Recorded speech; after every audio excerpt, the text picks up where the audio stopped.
welcome to where the furniture isn't always the best, but them views, they are amazing.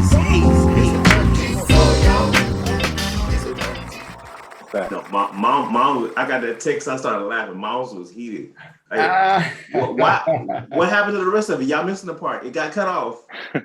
Tell her to switch to Apple iTunes podcast. But I love her comments. I love her comments on YouTube. So I don't want to go with audio. On YouTube. Yes. Yeah. Shout out, Mama. But yeah, we gotta do it. We'll come back to that later on, though. But yeah. So the question is, Carol, why can't we organize on that type of level? Yes. A couple of pillars. Would I said there's a couple of pillars there, but go ahead, Brett.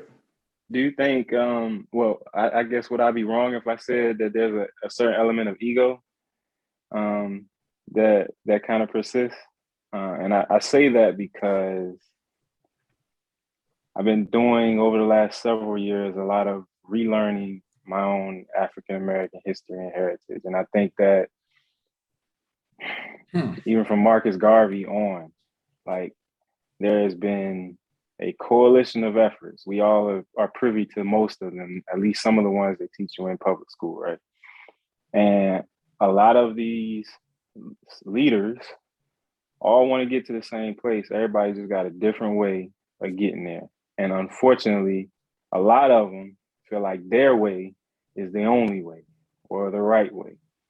And I think that some of that might still persist, even though, I mean, I see more collaborations and stuff, but even amongst some of the social justice organizations, like a couple of summers ago, I got involved with some family and friends. And one of the big things that we were trying to do was around, I think the MLK anniversary. We were trying to organize something, protest or whatever, and highlight social justice issues. And then the idea came to try to basically bring together a lot of organizations. Instead of starting our own, why can't we be the glue or find some glue to put together ones that are already doing this work? And one of the gentlemen, he's in law school. He was in, I think, a law school fellowship or something at the time.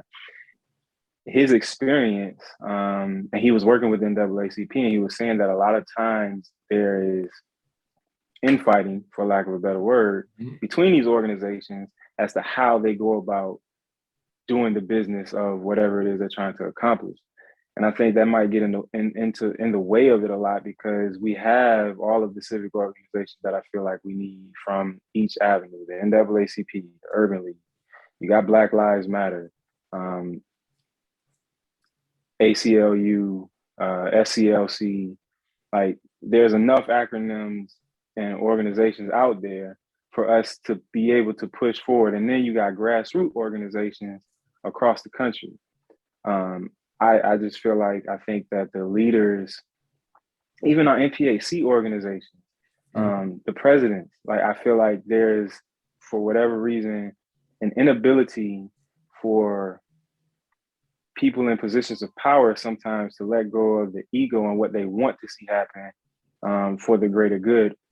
And I also feel like certain organizations like the NAACP, Urban League, that are more political in nature, that's the problem. They're too political in nature. So that's my take on it. So I think you are on the right path. I think some of these organizations and people that get to be leaders of them don't know when it's time to get out the way and start playing a support role. Right there. Right. So when Black Lives Matter came up, if these older established organizations would have gotten behind them, they would have never been able to have, like, basically, totally discredited them, because that's what happened. They totally got discredited. Yeah, it's a terrorist organization. They threw things out there. If these other organizations would have stepped up and said, nope, we're going to back this younger group, and we're going to be whatever they need, whether it be financial support, legal, whatever it is, then that would not have happened. And I think part of it is not just organizational, it's also generational. I don't say the same thing. Yeah, I agree, because and we want to hold on But what's interesting is the data and the statistics show that Gen Z, which Brett, Brett, you millennial, right? I'm a millennial, yeah. Okay.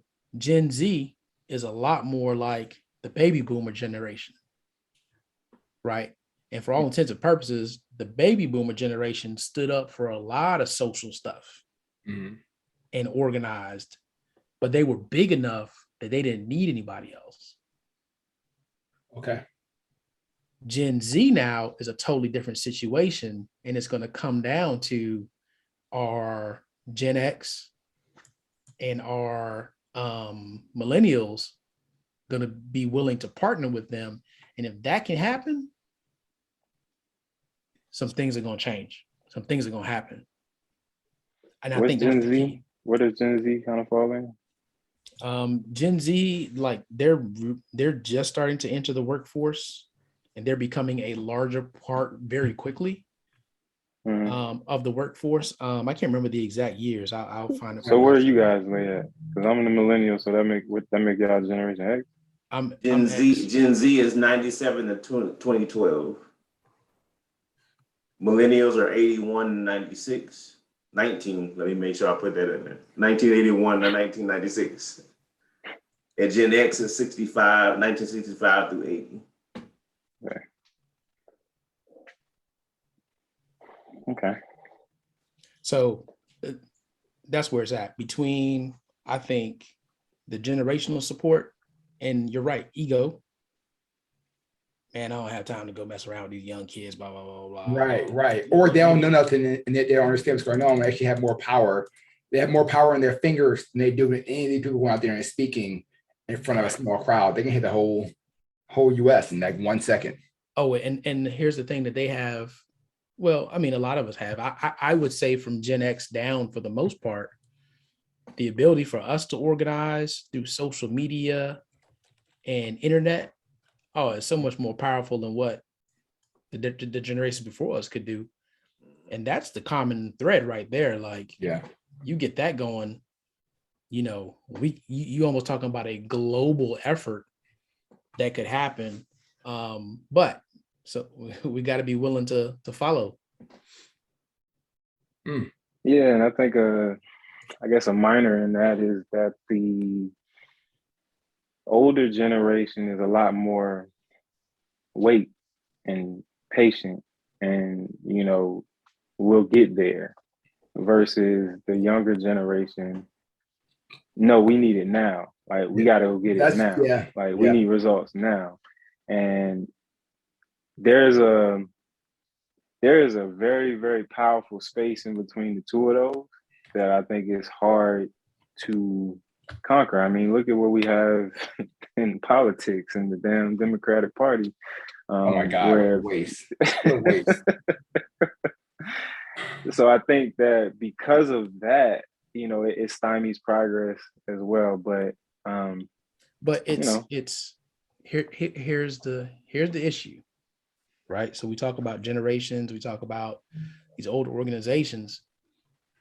There was almost a point in when the American dream was so far out of touch that you subscribe to this notion of the African American dream or the Black dream, which was just, we bettered our situation. Right? Look at where we came from. Yeah. Look at where we came from. We've accomplished so much. Let's not be greedy. But in the meantime, we still haven't gotten to, okay, well, hey, if we here in America, no, we want the actual dream. Yep. And I think that's what's happening as generations go on. They're starting to realize, well, wait a minute. Why are we just happy that we have a job? Not only do I want a job, I want the same pay as everybody else. Yeah. I want the same benefits. I want the same rights. And I think as that continues to go, well, there you have it. Now you have the push. That also comes into how they were raised too, right? So when you say that statement, it goes back to the current generation and people complaining about those are the ones who Everybody got a trophy in the sports. Everybody got this. Everybody's a winner. I'm not with that. I'm not with that. But fast forward those lessons to how that approach to what Kate just said though. I want this because it's fair. It's only fair that I have the same pay. It's only fair that I have an equal opportunity to get this job. That's like true. That mentality is almost self-serving now, even though I will argue, Brett, too. I have my issues with that as well, and how it teaches kids to do so. But how is that serving them now? And when they're willing to stand up and push for things that our generation probably would have fell by the wayside and just kind of let it be. I have to give this a merit there. I really had to go back and I had to go back and research. And now this is the first time I ever put that 2 and 2 together with that. But the way Kate just said that, made me kind of made that correlation. When you look at how kids were brought up and what their expectations is, forget that we believe that you got to work hard, you got to do this like that. That's what they were taught all this year, and it's coming full circle now. You told me I was equal. You told me everybody gets it, so I want it. Yeah. I'm gonna go out and get it. I see that coming true. Huh. That's a That's a good. that's the other side to the that's the other side to the coin.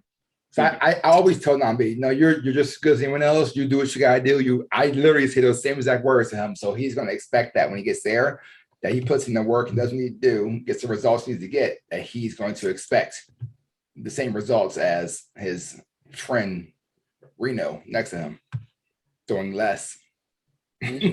Yeah. I mean, and the problem is, look, I am sure at some point somebody said this, right? But then when we saw how hard we had to work to get there, people, man, it ain't even worth it. Just there it is, ladies and gentlemen. We're done here on the 13th floor where the furniture isn't always the best, but the views are amazing.